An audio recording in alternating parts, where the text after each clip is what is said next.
Assalamualaikum warahmatullahi wabarakatuh. Halo semuanya, perkenalkan nama aku Syafitri Putri Hayatun dengan NIM 230114341 dari jurusan Sosiologi Fakultas Ilmu Sosial dan Ilmu Politik Universitas Riau. Di sini, aku bakal ngejelasin materi penalaran yang tidak langsung yang merupakan salah satu bagian dari mata kuliah dasar-dasar logika dengan dosen pengampu Bapak Muhammad Latif Amin. Penalaran tidak langsung sendiri mencakup berbagai bentuk penalaran logis seperti silogisme, antimema, hingga dilema. Penalaran ini dapat berguna baik dalam kehidupan sehari-hari, perdebatan, sehingga dapat mengambil keputusan sosial dan politik secara tepat. Mari kita mulai. Sebelum mengenal lebih dalam, kita harus tahu dulu apa itu logika. Logika adalah cabang filsafat yang mempelajari prinsip-prinsip penalaran yang sahih atau benar. Salah satu bentuk penalaran yang sering digunakan adalah penalaran tidak langsung. Penalaran ini adalah proses penarikan kesimpulan yang memerlukan beberapa langkah berpikir. Kesimpulan yang dihasilkan tidak langsung dapat dalam satu premis, melainkan dari serangkaian premis yang saling berhubungan. Biasanya penalaran ini menggunakan kalimat atau istilah tengah sebagai penghubung antara premis-premis sebelum sampai pada kesimpulan. Dengan kesimpulan, premis penalaran tidak langsung adalah proses penarikan kesimpulan melalui beberapa premis yang tidak langsung atau tersirat. Kita memiliki contoh kalimat dengan kesimpulan kucing pasti mati. Ada dua premis, yaitu premis mayor dan minor. Premis mayornya, setiap makhluk hidup pasti mati. Premis minornya, kucing adalah makhluk hidup. Maka dari itu, kesimpulannya secara mutlak, yaitu kucing pasti mati. Nah, setelah mengetahui apa itu penalaran tidak langsung dan apa itu logika, maka dari itu kita akan masuk ke dalam materi berikutnya, yaitu silogisme kategoris. Silogisme kategoris adalah penalaran deduktif yang terdiri dari dua premis dan satu kesimpulan. Ketiganya saling berhubungan secara kategoris, biasanya dengan tiga istilah yang masing-masing disebutkan dua kali. Contohnya, premis mayor, semua A adalah B. Dengan kata lain, semua pemimpin harus jujur. Yang kedua, premis minor atau spesifik. Maka C adalah A. Dengan kata lain, Andi adalah pemimpin. Maka dari itu, kita simpulkan C adalah B. Andi harus jujur sebagai seorang pemimpin.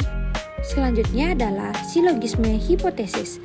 Silogisme ini adalah jenis penalaran yang premis mayornya merupakan pernyataan bersyarat atau jika maka.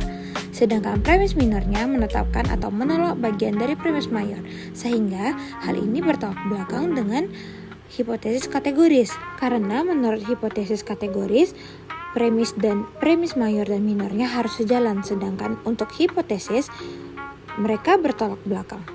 Berikutnya adalah kalimat antimema.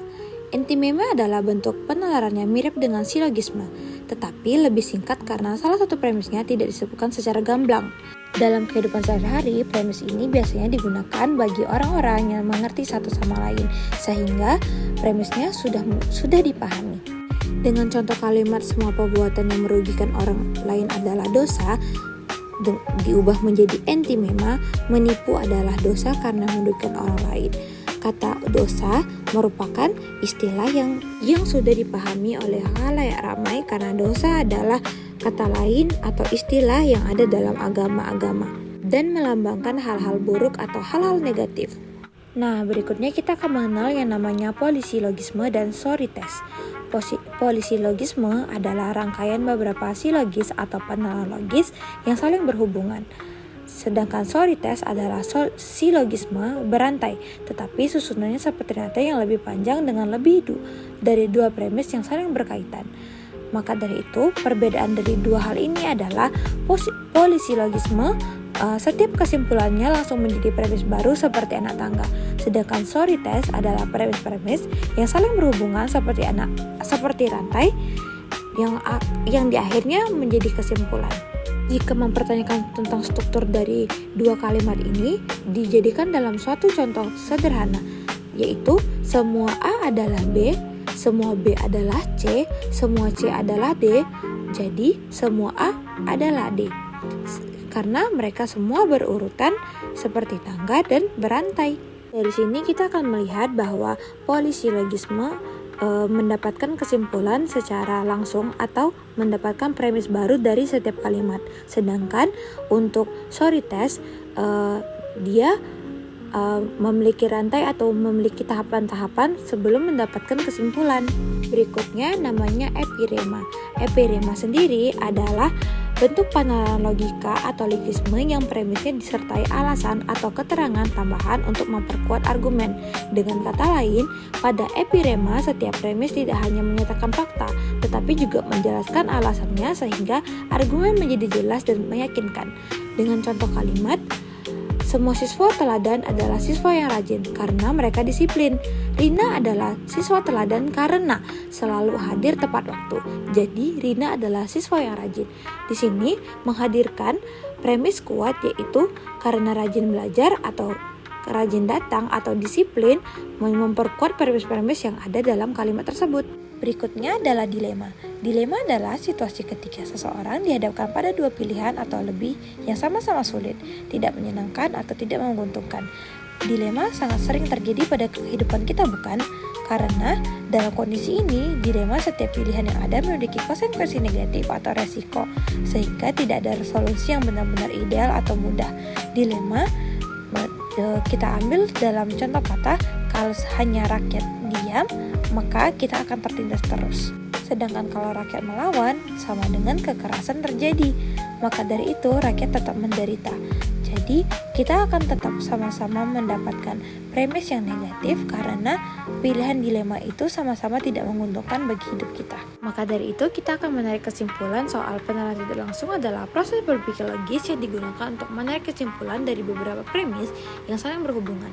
Dalam penalaran ini, kesimpulan tidak langsung dinyatakan dari satu premis saja, melainkan melalui serangkaian langkah logika yang melibatkan istilah tengah sebagai penghubung.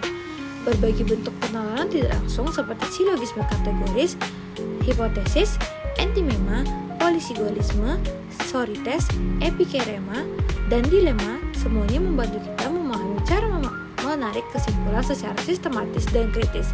Setiap bentuk memiliki struktur dan cara kerja yang berbeda, namun tujuannya sama, menghasilkan kesimpulan yang logis dan dapat dipertanggungjawabkan.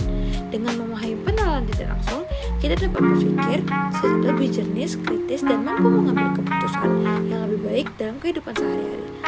Sekian dari saya. Wassalamualaikum warahmatullahi wabarakatuh.